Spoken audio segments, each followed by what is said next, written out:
All right, guys, I'm going to start by going through number 3 and number 4 on your dividing independent practice.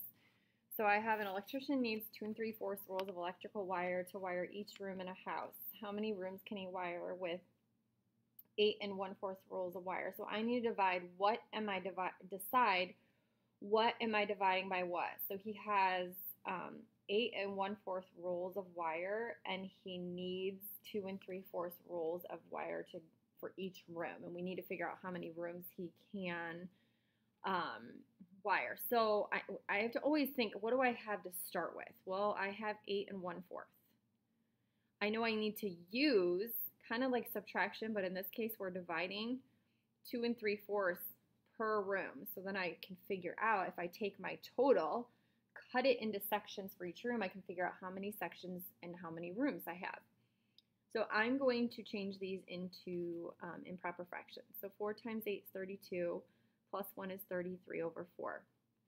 I'm going to keep my division sign and change the next fraction. So 4 times 2 is 8, plus 3 is 11 over 4.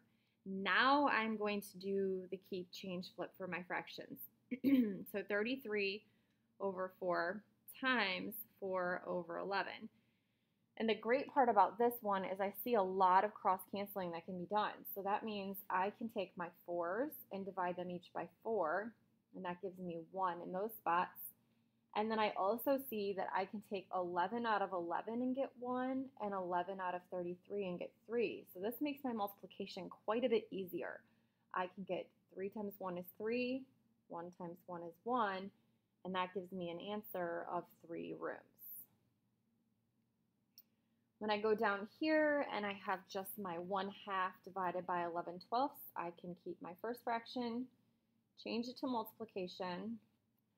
I can flip 11/12 to 12 over 11. And let's just do one without cross canceling so you can see what happens. So if I do 1 times 12, I get 12. And I do 2 times 11, I get 22. So I didn't cross cancel in the first place. So that means in the end, I'm going to have to simplify.